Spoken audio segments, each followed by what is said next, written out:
구독자 여러분 안녕하십니까? 뉴스데일리 베스트 시작하겠습니다. 김무성과 박지원, 박지원과 김무성.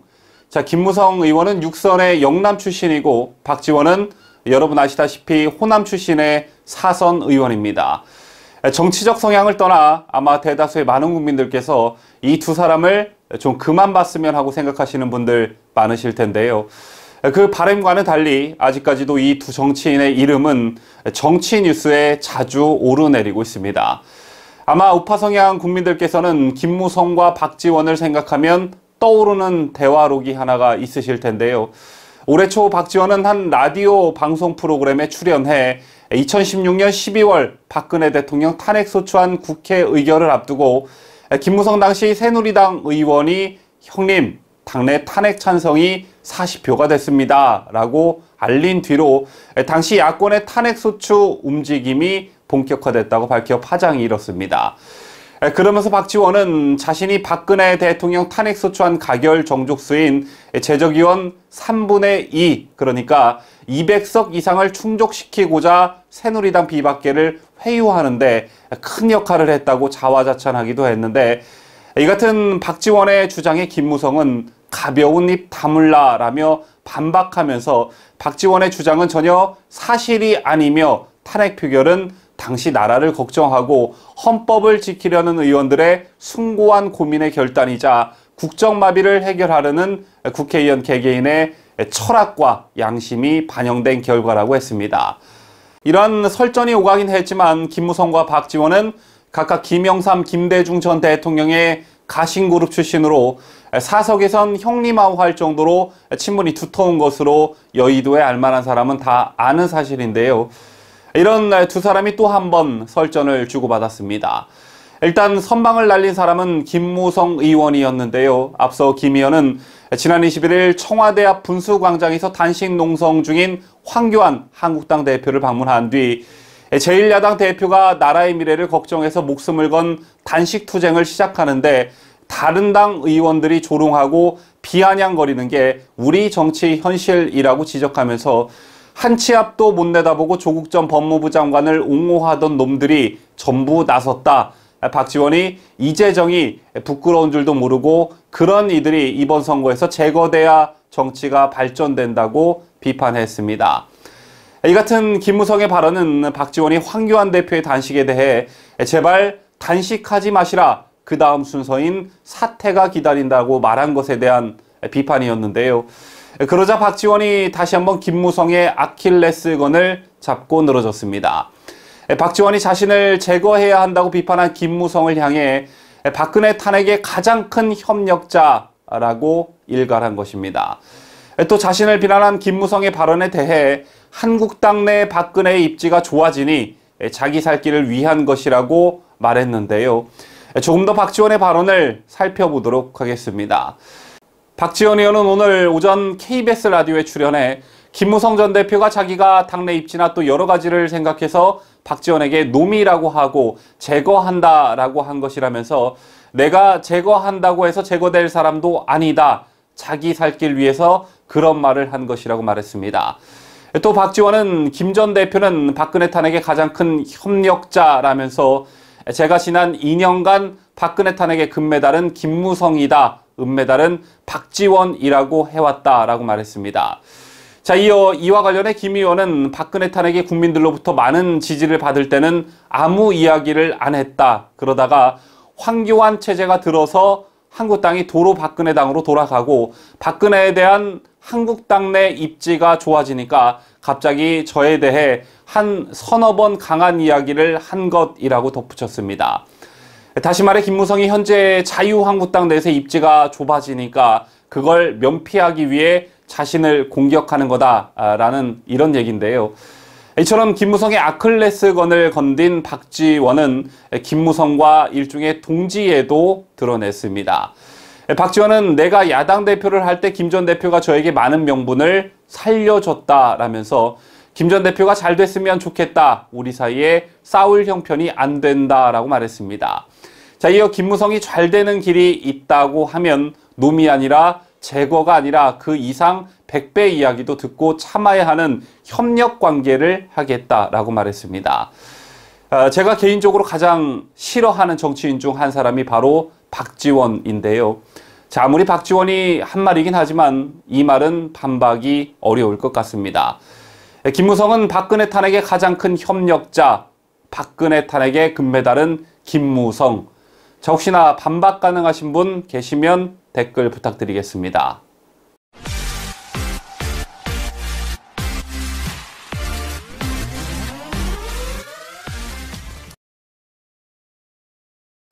지금 제 옆에 보시고 있는 사진 속 인물은 정진태 전 한미연합사 부사령관입니다. 정 전 부사령관은 육군사관학교를 졸업하고 서울대 외교학과를 나와 국군정보사령관, 수도군단장, 한미연합사 부사령관을 지낸 엘리트 중 엘리트인데요. 여러분 알고 계시는 해리스 대사는 국군 원로를 초청해 식사를 대접하면서 의견을 청취한다고 하는데 정진태 전 부사령관도 해리스 대사를 종종 만나 서로 의견을 주고받는 것으로 알려졌습니다. 그런데 정 전 부사관이 지난달 중순 병원에 입원했습니다. 스트레스가 심해서 병을 앓았다는데 그 스트레스의 원인은 나라 걱정이었다고 합니다. 요즘에 제 주변에도 정말 나라 걱정하시는 분들께서 스트레스를 호소하는 경우를 많이 봤는데요.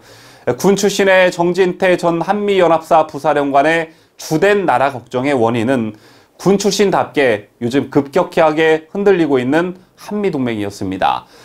동아일보는 오늘 정진석 전 한미연합사 부사령관의 인터뷰를 상세하게 보도했는데요. 일반 국민들께서 걱정하시는 것보다 훨씬 더 그 상태가 심각했습니다. 자, 우선 정 전 부사령관은 이른바 문재인이 내세우고 있는 한반도 평화 프로세스에 대해 이런 답변을 내놓았습니다.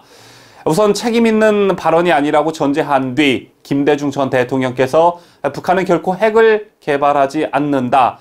핵을 개발하면 내가 책임지겠다고 했지만 북한이 핵 개발을 했나 안 했나 어떻게 책임졌나. 또한 노무현 정부는 서해 NLL을 무력화하려고 했다. 어선이 들어와 고기잡이를 해라. NLL은 방어선이다 라고 말했습니다. 그리고 남북 간 9.19 군사합의에 대해서도 한마디로 일방적 무장해제라며 쌍방간 균형과 조화가 이뤄진 합의가 아니다. 게다가 이북은 병사 하나 손댄 일이 없는데 이쪽에서만 병력을 감축한다라고 노골적으로 비난했습니다. 그러면서 전 부사령관은 9.19 군사합의 때 군이 별다른 의견을 내놓지 않은 데 대해 한 일화를 설명했는데요. 1970년대 말 지미 카터 미국 대통령이 주한미군을 철수하려고 할 때 싱글러브 장군을 비롯해 카터의 주한미군 정책에 반대한 이들이 노라고 말한 후 군복을 벗었다라고 했습니다. 이렇게 현재 군을 우회적으로 비판한 정 전 부사령관은 문정부에서 추진하고 있는 전자권 전환에 대해서도 강하게 비판했습니다. 정 전 부사령관은 왜 그렇게 하려는지 납득할 수가 없다라면서 6.25 전쟁 당시 미군과 16개국으로 이뤄진 유엔군의 참전과 증원 덕분에 나라를 지켜냈다. 우리가 독자적으로 지켜낸 게 아니다라며 북한이 재침한다고 가정해보면 국군이 독자적으로 막을 수 없기 때문에 6.25 때와 마찬가지로 미군이 필요하다라고 말했습니다. 그러면서 그 이유에 대해 한미동맹에서 가장 중요한 게 유사시 미군의 증원 전력인데 육군, 해군, 공군의 증원 전력이 다 계획돼 있다라는 점을 강조했습니다. 그러면서 북한이 재침했을 때 독자적으로 국가 수호가 가능하다면 증원군이 필요 없겠지만 북한은 핵을 갖고 있고 우리는 핵이 없다라는 점을 재차 강조했습니다. 그러면서 정 전 부사령관은 한미동맹을 굳건히 하면서도 안보 주권은 되찾아야 하는 것 아니냐는 질문에도 반대 입장을 피력했는데요. 이 이야기가 굉장히 시사하는 바가 큽니다. 정 전 부사령관은 독일, 프랑스, 영국은 물론이고 독자적으로 자국을 방어하는 나라를 보지 못했다라는 점을 상기시킨 뒤 제2차 세계대전 때 미국의 아이젠하워 장군이 연합군 총사령관, 영국의 몽고메리 장군이 부사령관을 맡았다라고 말했습니다. 그러면서 2차 대전 이후 미국이 직간접적으로 개입하지 않은 전쟁을 찾아보기 어렵다라며 그런 와중에도 미군이 외국군 지휘관 아래에 있었던 적은 단 한 차례도 없었다라는 점을 강조했습니다. 그 이유는 미국군이 타국군의 지휘를 받지 않는 것을 퍼싱 원칙이라고 하는데, 영국, 프랑스, 독일 등 유럽 강국들조차 나토 사령관인 미군 대장에게 전작권을 위임하고 있다면서 이들 국가는 전작권 전환을 요구하지 않는다라고 말했습니다. 그런데 우리 군과 미군의 전작권이 전환이 되면 한미연합사가 해체되고 미래사가 신설되는데, 그렇게 되면 미래사 사령관은 한국군 대장, 부사령관은 미군 대장이 맡게 되고, 이게 의미하는 바는 한국군 대장이 주도적 지휘, 미군 대장이 지원적 지휘가 되게 됩니다. 정전 부사령관은 이러한 점을 강조하면서 주도와 지원이 명확하게 분담돼야 전쟁에서 승리할 수 있다라고 말했습니다. 그러면서 정전 부사령관은 혼자 국방을 하는 나라는 없다라는 점을 강조하면서 주한 미군이 한국만 지원하고자 주둔하는 게 아니다. 미국의 세계 전략에 따른 전초의 일부로서의 역할도 한다라는 점을 역설했습니다.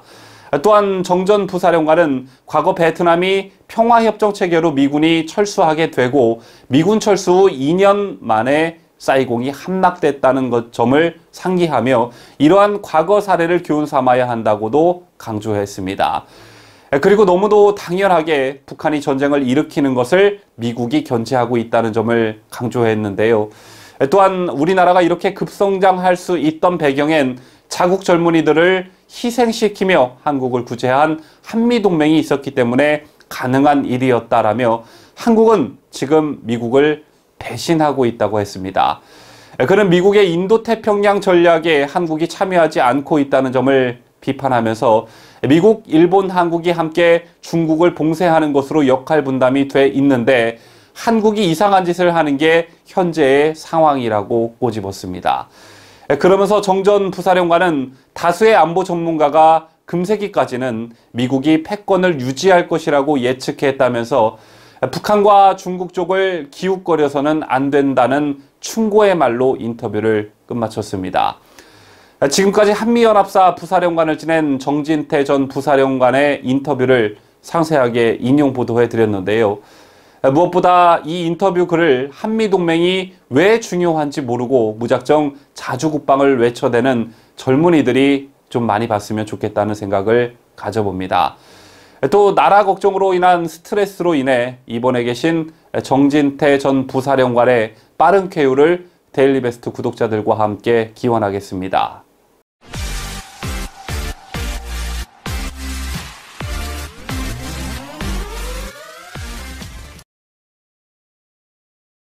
다음 뉴스 이어가겠습니다. 다행히 미국의 압박으로 문재인이 꼬리를 내림으로써 지소미아는 연장됐지만 기쁨도 잠시 패스트트랙 법안으로 올려진 공수처법과 선거법 개정안 국회 상정이 코앞으로 다가왔습니다. 현재 단식 중인 자유한국당 황교안 대표가 나경원 원내대표를 만나서 한 말이 사실 단식의 시작은 선거법 개정안 때문이었다며 잘 싸워보자고 말한 점에 비춰볼 때 황교안 대표의 단식의 실질적 목표는 선거법 개정안 철회라고 볼 수 있습니다. 그리고 우리 공화당 또한 지난 주말 의정부에서 집회를 갖고 공수처법과 연동형 비례대표제 저지에 동참할 것을 호소했는데요. 패스트트랙에 오른 선거법 개정안이 오는 27일 국회 본회의에 부의가 되면 여야의 충돌은 더욱 격화될 것으로 전망되고 있습니다. 더불어민주당은 자유한국당을 제외한 야당들과의 공조를 통한 선거법 표결 처리 대비에 들어갔고 한국당은 총선 보이콧을 제외한 모든 방법을 동원하겠다며 총력 저지를 예고했습니다. 이처럼 벼랑 끝 대치가 예고되면서 패스트트랙 2차 대전이 될 것이란 관측마저 나오고 있는데요. 의원직 총사퇴 얘기마저 나올 정도로 한국당의 결의도 대단하지만 한국당을 제외한 민주당, 바른미래당, 정의당, 민주평화당, 대한신당 등의 5당의 결의 또한 만만치 않습니다. 심지어 민주당과 바른미래당은 선거법 원안인 225석 플러스 75석 안에 대한 자체적인 표결 시뮬레이션도 진행했다고 하는데 시뮬레이션 결과 본회의 가결에 필요한 의석 148석보다 5석이 더 확보된 것으로 나왔다고 합니다. 다만 의원들의 이해득실에 따른 이탈표가 변수인데 민주당에서는 이 이탈표를 막기 위해 의원들 각기의 의향을 전수조사하거나 각각의 서명을 받는 방안도 검토하고 있는 것으로 알려졌습니다. 또한 공수처 설치 법안도 또 다른 변수로 적용하고 있는데요. 민주당 일각에서 공수처를 우선 처리하자는 목소리가 여전히 있기 때문에 민주당 외의 사당이 반발할 가능성도 전혀 배제할 수 없는 그런 상황입니다. 이처럼 선거법 개정안과 공수처 법안의 처리 순서를 두고 여야 5당 연대마저도 복잡한 계산법에 얽혀있기 때문에 아직 결과를 쉽게 예단할 수 없는 상황인데요. 어쨌든 문희상 국회의장은 검찰개혁 법안이 부의되는 12월 3일 이후 패스트트랙 법안들을 일괄상정해서 처리해야 한다는 입장을 고수하고 있습니다. 이런저런 분위기를 살펴보면 여야가 그야말로 사생결단의 각오로 임하고 있는 것이 공수처 설치 법안보다는 아무래도 공직선거법 개정안이라고 할 수 있습니다. 그 이유는 사법개혁안은 조국 전 법무부 장관이 사퇴하고 법무장관이 공석인 상태여서 신속하게 논의되지 않을 가능성이 큰 반면에 선거법 개정안은 내년 총선이 얼마 남지 않은 상태에서 하루빨리 선거법 개정 여부를 결정해야 각 당이 선거를 대비할 수 있기 때문에 각 정당이 목숨을 걸고 나서고 있는 것입니다. 자, 현재 정의당 심상정이 대표 발의한 선거법 개정안의 핵심 내용은 이렇습니다. 선거권을 19세 이상에서 18세 이상으로 조정한다. 국회의원 정수를 지역구 225명, 비례대표 75명으로 조정한다. 비례대표 의석은 지역구 당선자 확정 후 정당 득표율의 50%에 비례해 배분, 준연동형 비례대표제로 하고 석패율을 도입한다. 자, 이게 골자인데요. 이 계산법과 관련해 심상정이 한 유명한 말이 있죠. 온갖 계산법이 등장하는 개정안과 관련해 심상정 대표는 산식은 수학자가 하면 되고 국민이 자세히 알 필요는 없다라고 말했었고, 우리도 이해 못하는데 국민은 어떻게 설득하냐는 기자들의 질문에 심상정은 국민은 산식이 필요 없다며 컴퓨터를 칠 때 컴퓨터 치는 방법만 알면 되지 그 안에 부품이 어떻게 되고 이런 것은 알 필요가 없다라고 말했다가 논란이 되기도 했습니다. 미치고 환장할 노릇이 아닐 수 없는데, 일단 준연동형 비례대표제는 지역구 후보를 많이 가진 경쟁력 있는 거대 정당이 분리할 수밖에 없는 구조를 지니고 있습니다. 만약 비정당이 지역구의 100석, 정당 득표율 30%를 얻었다면 비정당의 의석수는 그냥 100석에 그치게 되고 자연스레 30%의 유권자표는 죽은 표, 즉 사표가 되는 것입니다. 또한 정당 득표율에 비해 지역구 당선자가 많은 당은 비례를 한 석도 받지 못할 수도 있고, 반면에 지역구에서 한 명도 단성시키지 못한 당이 비례대표는 여러 명을 받을 수도 있습니다. 자, 때문에 현재 거대 정당인 더불어민주당과 자유한국당이 분리하고 소수 정당이 유리할 것은 자명한 일인데요.